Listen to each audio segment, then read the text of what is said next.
It is so wonderful to be here. I just want to thank you for inviting us to meet with you. So my name's Eileen Moser. Hello.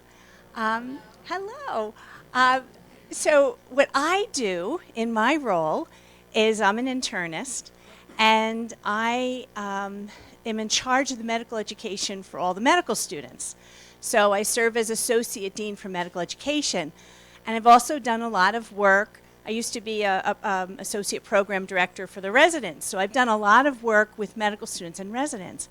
And when I was thinking about my talk, and I was thinking about what do we want to say about things that are new in medical education, I thought it'd be kind of interesting to talk about some of the things we know now about learning that we've really gained an understanding over the last 10 to 15 years.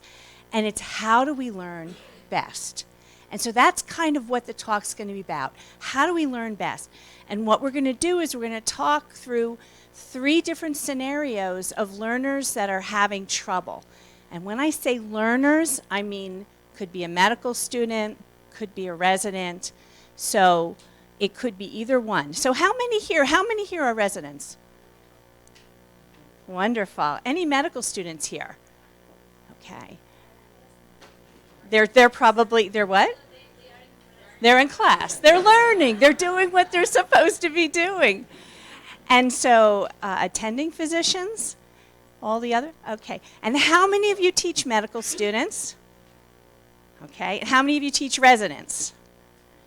How many of you teach only one or the other? There. Okay. So that answers it. Okay. The clicker is, thank you. Okay, and I have no conflicts. Let's see. Yeah, I have no idea how to work this. The bottom one? Oh, okay, thank you. All right. Oh, and did you hear Stephanie Call is on her way? So that's the other speaker, so we're so happy. So this is what we're going to do to start up. This is for you to do, okay? Think about a time when something was really hard that you learned. Now, for the medical students, it's probably yesterday, right? For the residents, it's probably yesterday as well. Tomorrow, maybe, yes. But for all of us that are, in practice, we're still learning. But it doesn't have to be in medicine. It can be in anything. Think of something that was hard to learn. You worked really hard. Either it was knowledge or a skill, but you were able to do it. And talk to your neighbor just for a moment about what it was. So what factors helped you be successful, and what did you learn from the experience? 2 minutes. Okay, so I said 2 minutes. So let's bring it back. Okay, anyone would like to tell me what their story is? What was it that was hard, and how did you go about being successful? Anyone want to volunteer? I'll start off. I'll have a story from high school, all right? So back in high school, I wanted to be a color guard. You know the color guards? They have the rifles, and they throw them up in the air, or the flags, and they wave them. The first time I tried out for color guard, I didn't get it. I was heartbroken. I had just gone to a new school. I wanted to be a color guard.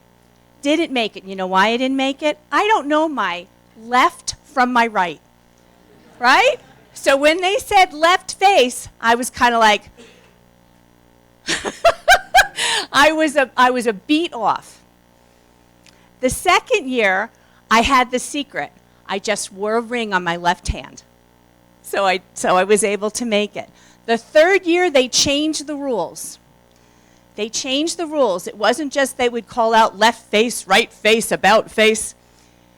Instead, they had you do a maneuver. They had a whole thing that you had to do, twirling the rifle up and turning around and this, that. Well, I was not going to be embarrassed by not making it back in. And I'd already failed once. So what I did is I went home and I took my flag and I took my rifle and I practiced for hours every day when I should have been studying. But I practiced over and over and over and over and over again in my backyard. I'm sure my neighbors thought I was nuts. Until, you know, you throw up the rifle and it falls. You throw up the rifle and it falls. You throw up the rifle and you catch it. Wow. You throw up the rifle again and you catch it. And then you throw up the rifle and you catch it, and pretty soon you're catching it and you're not even thinking what you're doing. And so I did that over and over again. And when I finally went to try out, I got the highest score for both flag twirling and for rifle twirling. And they said to me, well, because you got the highest score, you get to be captain. So they said, well, would you rather be a flag captain or a rifle captain? I said, well, pick one. So I chose rifle captain. So the story there for me, this was like back in high school, was that if I really wanted something, I had to work hard for it. And that I had to have in my head that I could. So that's my story. And so think about your stories as we go through, and think about how that might apply to the people that you teach, whether they're medical students or your residents. Okay, so here's the definition of desirable difficulty. It's a learning task that requires a considerable but desirable amount of effort, thereby improving long-term performance. And the thing that's interesting about desirable difficulty is that it makes what you learn stickier. There's a concept of stickiness that means that, you know, when you learn something, when you first learn the Starling curve, so Jack just went through a little bit the Starling curve, when it's hard to learn, but you go over it over and over, it makes it sticky to the point that you remember it. The other thing of stickiness, obviously, if it comes back and you repeat it over and over, it makes it sticky and you learn it. That's the first thing. The other thing about desirable difficulty is that it helps you grow. And it builds what they call self-efficacy. So the more you are successful at learning, the more you feel that you can learn. So that's desirable difficulty. And so we're going to talk about how do we do that for our learners, and how do we get our students and our residents to use that. And for you that are residents, how are you going to use these principles to help you learn better? All right, so these are our learning objectives. We're going to put some concepts together on desirable difficulty, goals, motivation, and self-efficacy to cases of medical students and residents. We're going to look at the connection, and we talked about hidden curriculum. We're going to look at the connection of environment learning and students' perceptions of difficulty. And then we're going to look at how a growth mindset leads to deeper learning and how we can promote it. Okay, so here's case one. Let's read it together. Now, I don't know about you, but let me preface it. In the United States, in my hospital, medical students can choose which admissions they want. Yeah, I see the eyebrows. So if that's not how it is here, just go with this, okay? You probably tell them you take this, right? Okay, I see the chief residents up there looking at this. What? Okay, okay, but this is how it is in my hospital. So you are the hospital physician hearing about the new admissions from your team. Your medical students chose patients to follow from the admissions. Now, Lucas chose a complicated patient, multiple medical problems, including congestive heart failure, pneumonia, uncontrolled diabetes mellitus, rheumatoid arthritis with acute flare. That's a lot for a medical student. This is a third year, or I guess for here, maybe fourth year, fifth year medical student. And Paolo chose a patient with straightforward case of asthma. Okay, so you know where this is coming. So Lucas, the next day, you listen to Lucas, he has a good presentation, but you need to provide him with some pointers on organization because it's a very complicated history. He has an appropriate differential and plan of care for two of the problems, but he has gaps in his plan of care for the other problems. When you probe his knowledge, you conclude he did read up on all the patients. Now, Paolo provides an excellent, clear presentation on the asthma patient. It's concise, it has the pertinent positives and negatives in history and physical and correct plan of care. You got it? Okay, so who did a better job, Lucas or Paolo? What do you think? And which student learned more? So how many think Lucas did a better job? How many think Paolo did a better job? Paolo was very clear, wasn't he? I mean, he gave a perfect presentation. Which student do you think learned more? How many think Lucas learned more? How many vote for Lucas? How many vote for Paolo? Okay. Which student's behavior is more predictive of successful lifelong learning? How many vote for Lucas? How many vote for Paolo? Okay, good. Good, I like it. Here's the thing we don't know, do we? We don't actually know. I mean, it sounds like we're making assumptions, right? We're making assumptions. It sounds like Lucas, who picked the very hard patient, worked really hard, thought it through. It sounds like he's the individual who has sort of this idea of strong lifelong learning. I'm going to do the best. I'm going to do the hardest thing I can. We think, right? But Paolo, we don't know why he picked the easy patient, do we? We don't know why. We need to find out why he picked that patient. Maybe he's never seen an asthma patient before. Maybe he has an interest in asthma. You know, maybe his own goal was to do a phenomenal presentation, all right, because he needs more practice in presentations. Why else? So you two picked Paolo. Why do you think Paolo might have picked the asthmatic?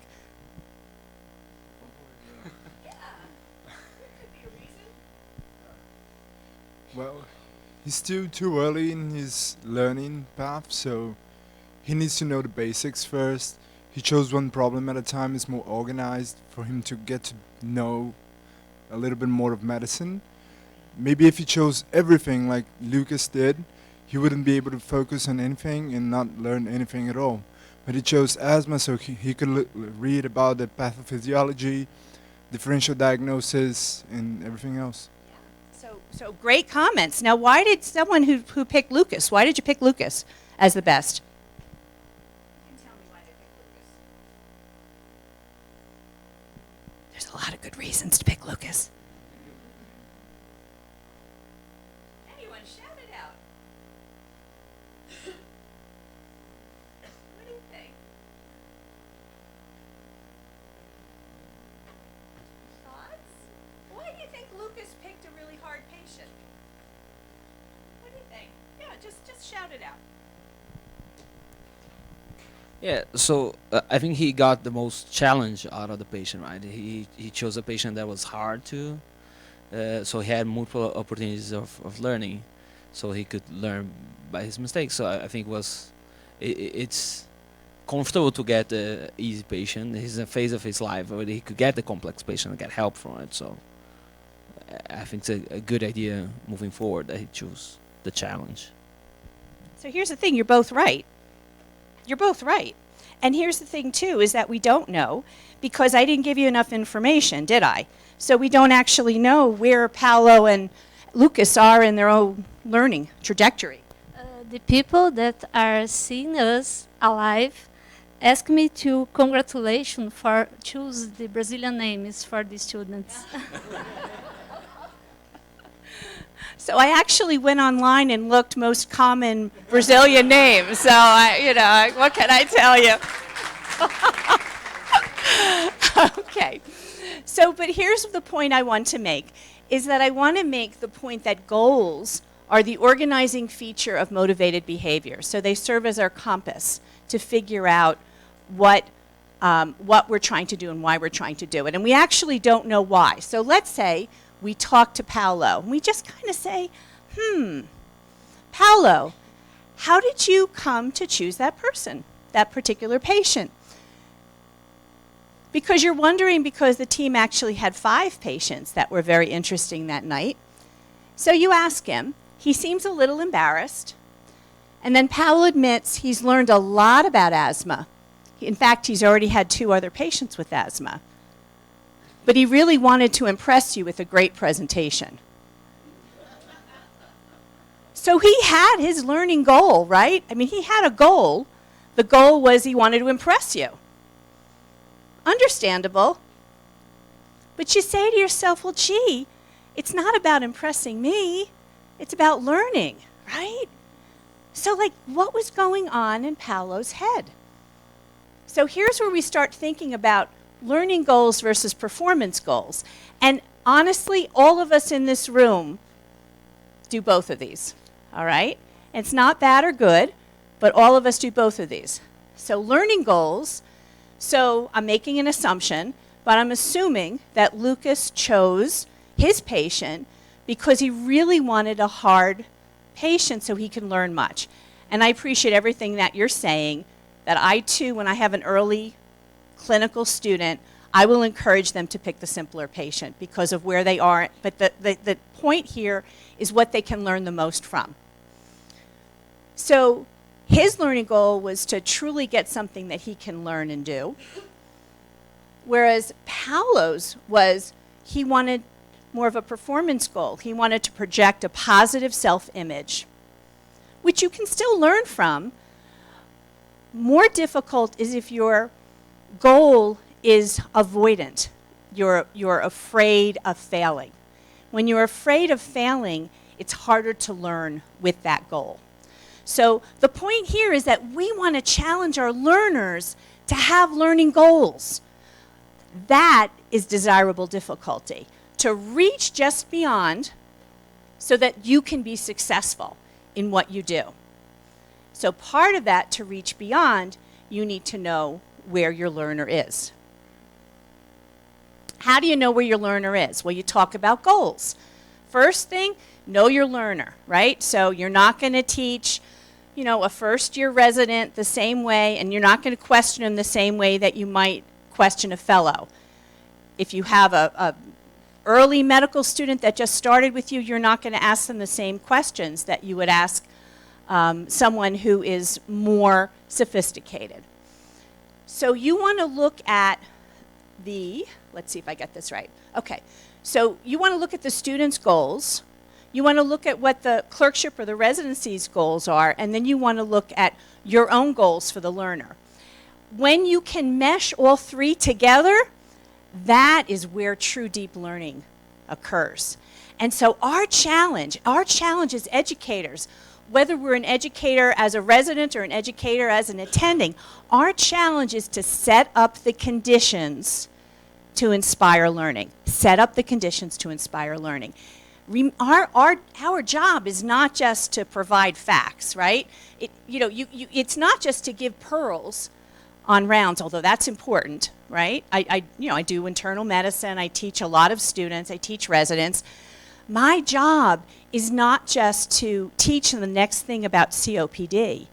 My job is to inspire them so that they will read about COPD, so they will question why this patient is different than the patients that they've had before, so that they learn about COPD. Okay, so these are some of the things we can do. We can talk about goals. We can know our learners, where they are in their learning. We can encourage them to pursue challenging goals. And here, congratulate good effort and growth. Because what we don't want is to set up a condition that if a student takes a chance by answering a question and they're not sure, or by taking a patient who's hard, we want to set up conditions that we say, wow, that's great you picked up that patient. Sometimes on rounds, I'll say, wow, I'm so glad you got that wrong. And they'll look at me like I'm nuts, And I'll say, but I'm so glad because you showed me your thinking step by step. And your thinking's wonderful. Even though you didn't get to the answer, the correct answer, I can see by your thinking that you're doing great clinical reasoning. And then the other thing we can do with Paolo is we can say, I'm sorry, that you have a patient who's a little bit easy and straightforward. Let's find a patient that's more difficult so you can really learn. Okay, so let's move on to our second case. This is Sophia. Now, Sophia is a medical student. She had poor evaluations in her surgery clerkship in areas of medical knowledge, clinical skills, and professionalism. One attending wrote, "Sophia seems disinterested in being part of the team and did not offer much input." And yet, Sophia has successfully passed her previous clerkships. So you talk to her, and she says, "Yeah, I wasn't doing my best." She confides that she found the residents and the physicians intimidating, stating, "After the first day, I was afraid to say anything. I gave up. I'm not going to be a surgeon anyway. I don't need this stuff." So just spend a minute talking to each other about what you think is going on in Sophia's head. Just 1 minute. Okay, all right. So you know what? I'm going right to the residents. What do you think, guys? All right? You know what? Pass the mic down. So let's see. What do you think is going on? Tell me, what do you think?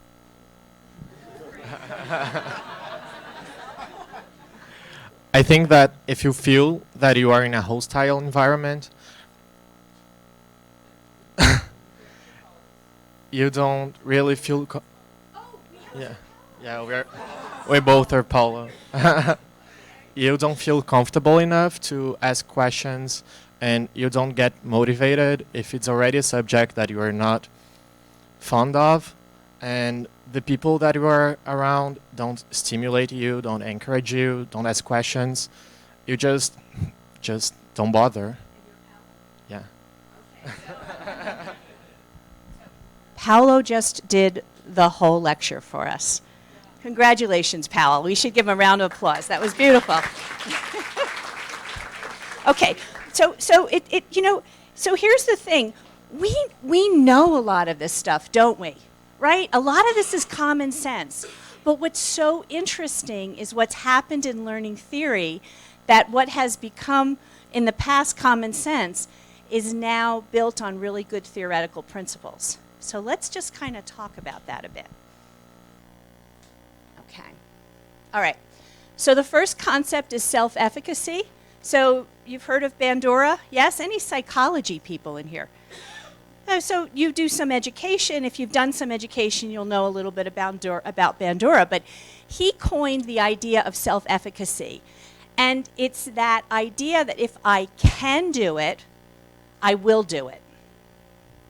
And so if you look at these two, just young children here, what's the difference between this child and this child?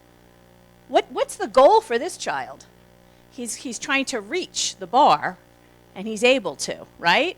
And of course, he's very happy. Is this little girl going to reach that bar? Does she have a chance of reaching that bar?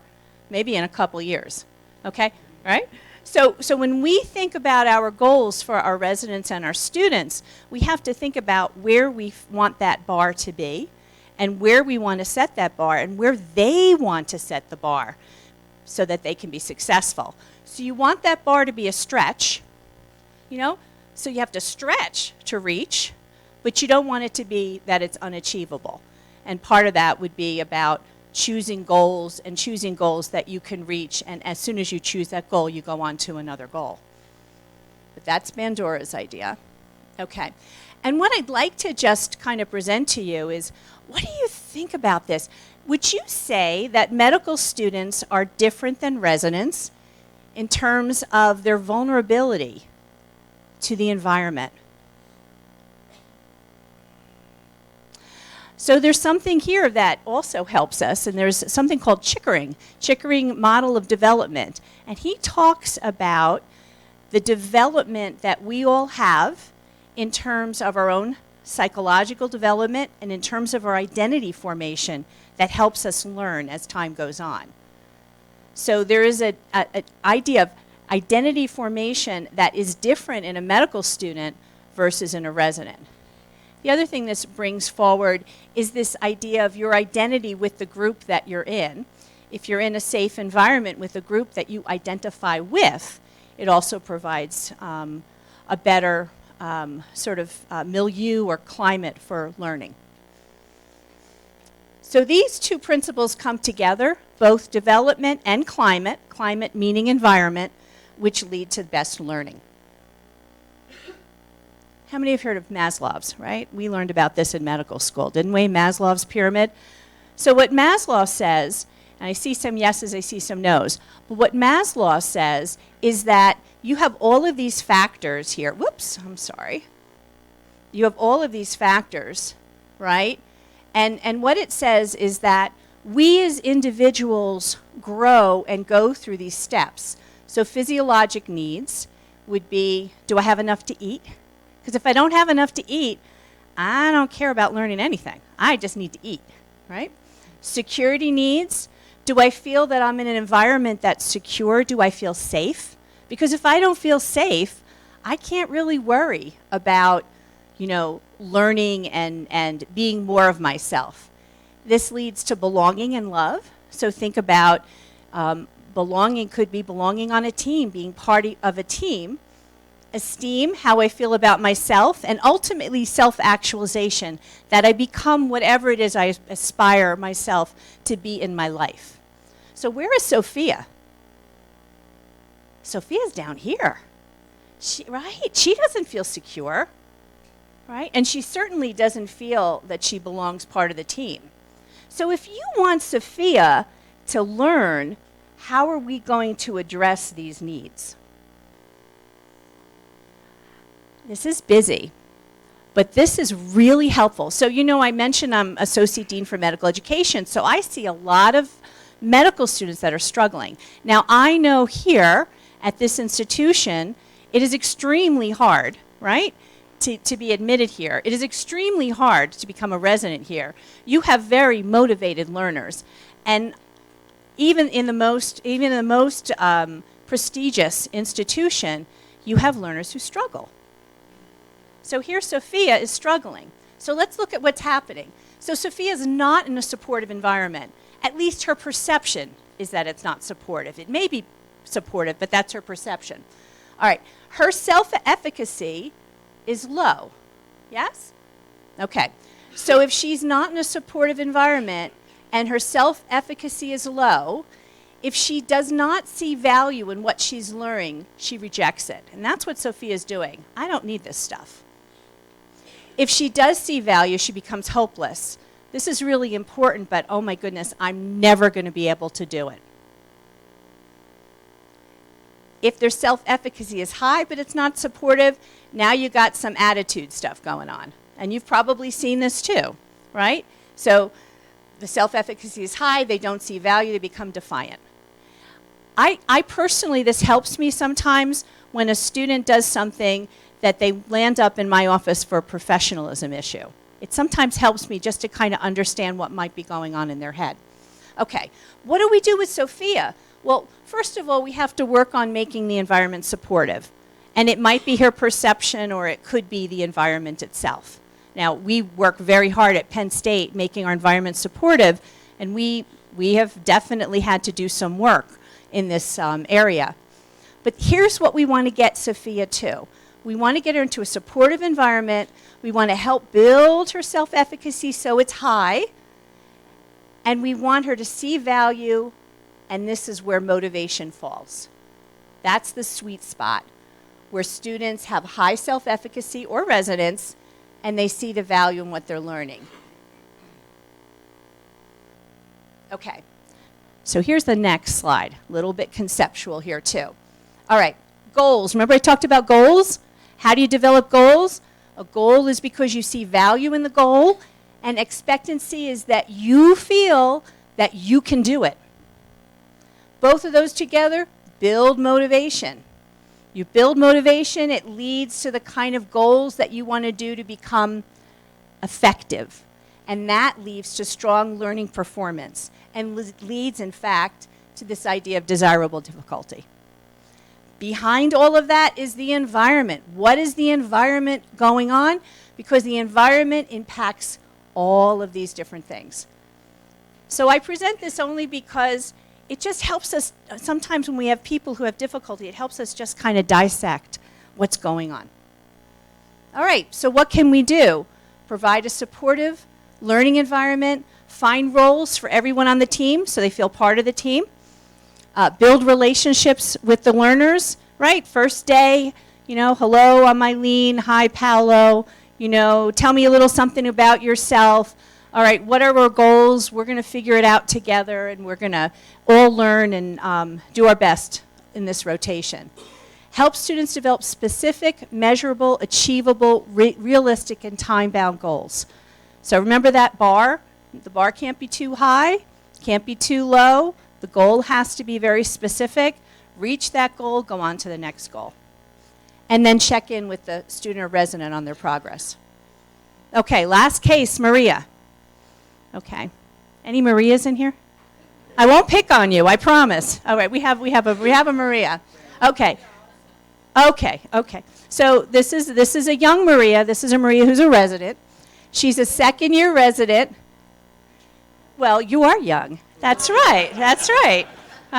But you're not having the problems Maria's having. All right? No.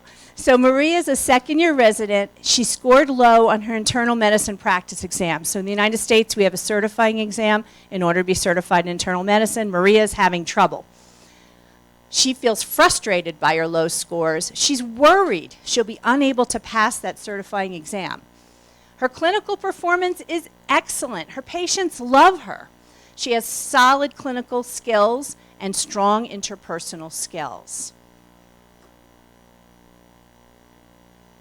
What would you do for Maria? What do you think? Afraid of her exams.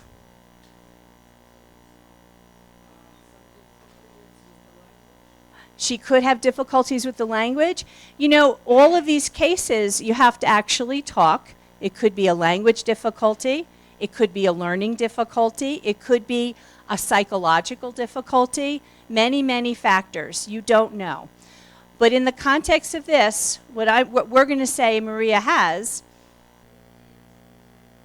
could be the exam is, well, the exam is very difficult. It just is. Yes, believe me, that exam is difficult.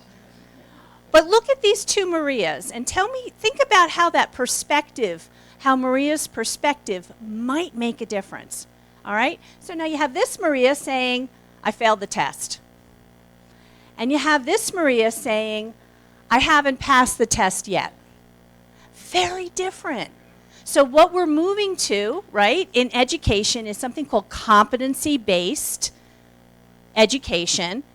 And it is talking about competencies and skills that you learn, but you learn over time, all right? And the idea is to get to that competency, but you could be anywhere on the learning. I tell my learners, some learners will pick up certain concepts and they'll just shoot off like this, and some people will just take a little longer. But they're still going to get to that final milestone where they will learn. But having this, and so this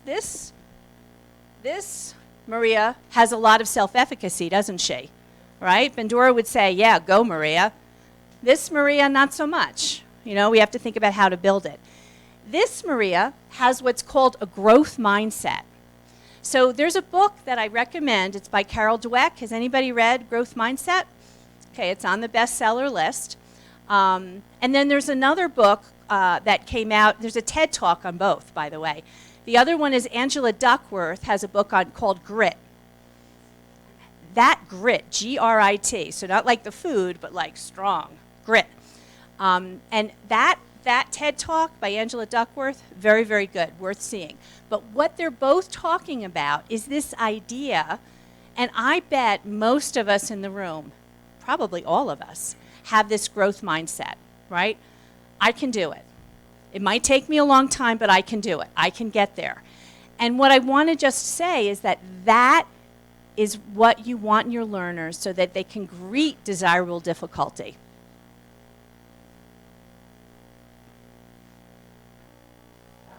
How do we get there?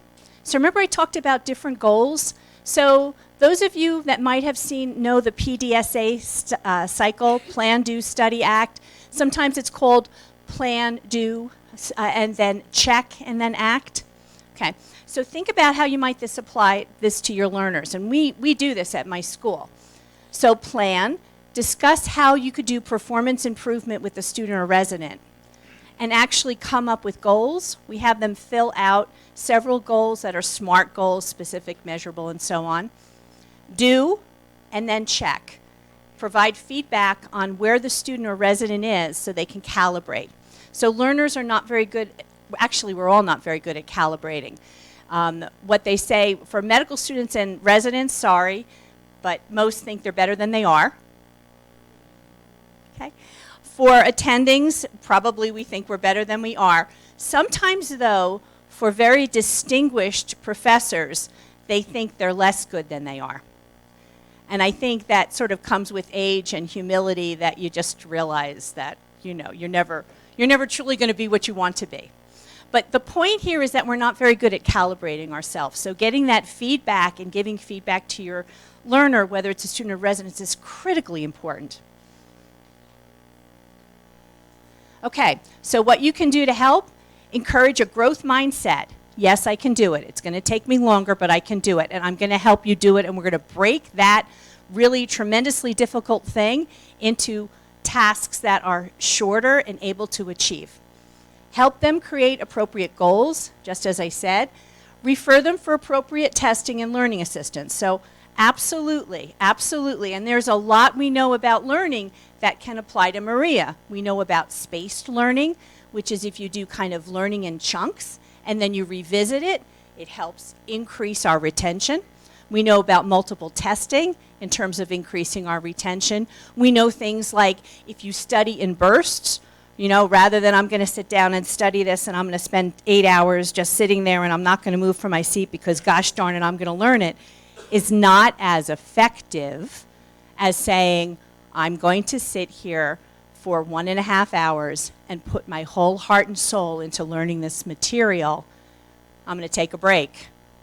And then I'm going to sit in my chair again for 1.5 hours and learn. So there's a lot, if you refer people to learning experts, that they can teach the student or the resident on how to learn and succeed.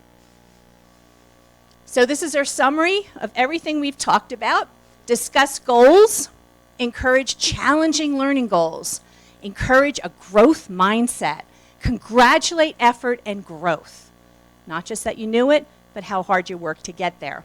Promote positive, supportive learning environment, build relationships, help learners create appropriate goals, and continually check, revise, and develop new goals. Refer struggling learners for appropriate testing and assistance, and provide feedback to learners to calibrate and develop. Thank you.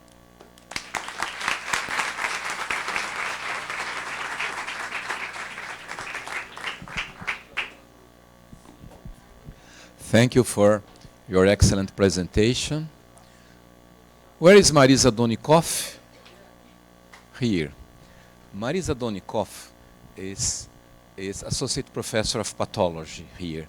And she is leading a group here that has a specific purpose to help students with a lot of learning problems who failed a lot of exams, to help these students to set very specific goals to help them with a schedule that we can do what they decide to do. What's your experience? What can you tell us or tell Marisa about your experience with students with very important learning problems? Well, I think you probably could tell me a thing or two, you know? I mean, so unfortunately, we have a lot of students that have a lot of difficulties, sometimes psychological difficulties to learn and also to attend the school. So each one is different from the other, but in general, sometimes it's very difficult to help them because sometimes they can't really come here for school and they miss a lot of classes, and I think we need a multiple task to help these people. So a lot of professionals and psychiatrists and teachers, and well, we are starting, and for now I can say it's difficult, but we have a lot of good results also. If they feel supported, they already get better. That's my first feeling for them. Yeah, that's fabulous. So in the United States, this is building as far as what we call a cognitive support learning center, and we do have one at Penn State. When I arrived at Penn State in my role, we had nothing. That was 8 years ago. We had nothing. We had to bring in expertise and build. I think that there are a number of schools out there that I could even connect you with if you're interested in kind of how they do it and who they refer to. And I think what you said, I couldn't agree with more. It's making the environment supportive so that they feel that they can self-disclose when they're having trouble. And it doesn't have to wait until they're having so much difficulty and they've failed things that they finally become a parent. Remember, these are young men and women who are incredibly bright. They're smart. And what happens is you get to medical school and you have this firestorm of material coming at you and they hit a wall. And it's very hard sometimes because sometimes the problems have not been diagnosed. And also remember that in your 20s is where frequently psychological issues arise that may not have been apparent in the teenage years. And that's another thing that comes out. So, I mean, I congratulate you on your good work in building this. I'm talking about another person. Maria do Patrocínio Wart is Nunes. Maria do Patrocínio Nunes. She is the our chief of our internal medicine program here at our hospital. And one thing that we have been discussing a lot is that when you establish a competency-based program, people learn in different times.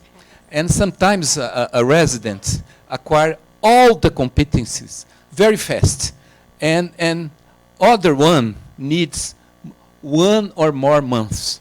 But how can you build a program that is designed to each learning goal when you have a big hospital with a lot of patients to see? And it's very difficult to set a specific goal for each one of the residents. What do you think about this? I'm so glad you're only asking me easy questions.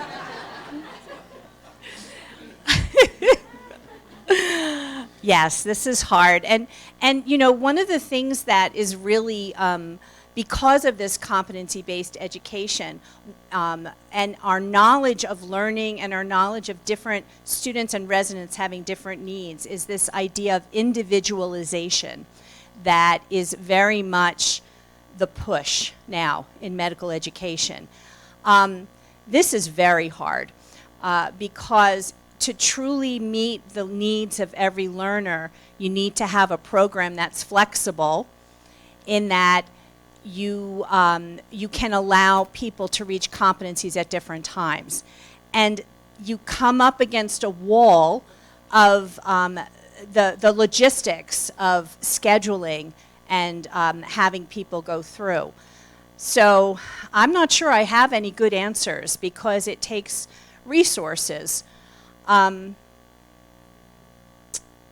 But one thing that we do on the medical school side is that we have sort of redefined what passing means and when passing should occur. So let me give you an example. If a student so in the preclinical years, if a student fails the final exam, they have an opportunity to take it again. If they take it again and they fail it, they fail the course. But it sort of is this idea that some people need a little bit longer time to get there. On the residency level, you're confined with a certain amount of time. And frequently the resources go to that 10% of students or residents that are not doing so well. And the problem with that is that then the high-performing students and residents may not be attended to. And so you have to think about goals that are above and beyond that you want that person to reach. So one of the goals you could do is if you go for the RHYME model, for instance, you could talk about that resident getting more to an expert level where they become the teacher, right? And so chief resident, teacher, but that you give them goals that are above and beyond the milestones and competencies that you've decided for that residency. That's what I would do. We are trying to make some tracks here. I interview all the residents along the 2 years, three or four times in a year, and we are trying to understand what each one needs to do better into the program.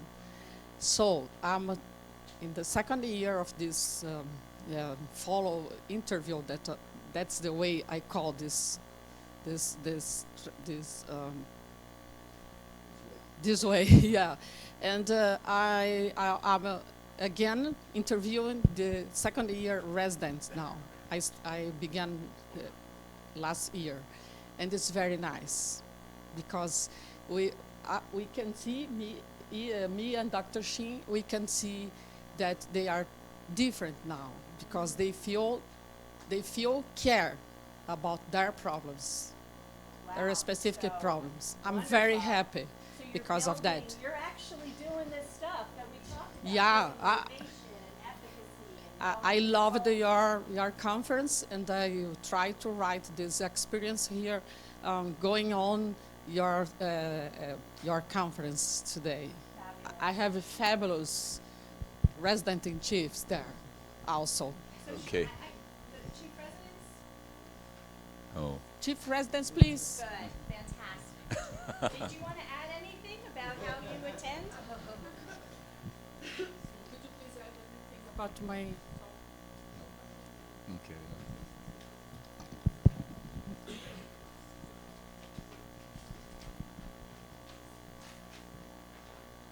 I believe my name is Hassan. I'm one of the chief residents with Guilherme. He's going to complement what I say about it. But the project, the Professor Patro, that's how we call.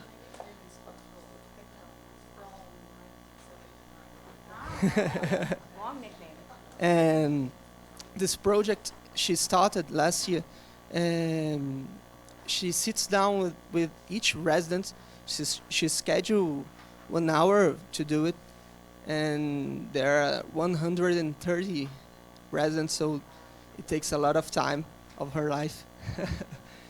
But she sits down and listens to each one of them and try to understand what is going on in the ward the resident is going on, or the ambulatory service.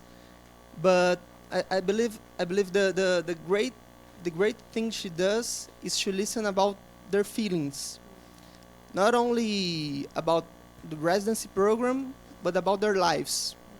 And she teaches us how to, we try to learn at least, how to be more careful about people, to truly understand the problems they're going through, and to see how their problems are going to affect their learning. Mm-hmm. Fabulous. Yeah. Fabulous. I had the opportunity of joining Dr. Patro yesterday, actually, and I participated in maybe 5 interviews, and they sort of changed my experience. I've been working as a chief resident for the past 3 months, so this is something really new, different from Hassan that has been doing it for the past year and a half, and just those 50 minutes, 1 hour with Patro inside that room like sort of changed the pathway that I assume like for the following time. Because I believe that when the person enters the room, they sort of let their armor and sort of show what they are really going through. And it's something so easy for us to forget. Like, I've just finished my internal medicine residency like 3 months ago, and it's really easy for us just to be in this position and take a back step. So I just think that this sort of intervention really promotes like what we are really attempting as a program. So I just think that I want to thank Patro in front of everyone that I really believe that this is sort of the intervention that will change internal medicine in our country. Yeah. Another question here. First, I would like express my gratitude for your wonderful presentation. Thank you for sharing your knowledge, your experience, and more than this, your feelings about these important issues in medical education. I think your presentation is about goals, the good and right goals. And it make me feel and think about our responsibility in the success of these students. When our students fail, we fail together. It's my responsibility too. So I think you bring us highlights for our practice. Thank you very much.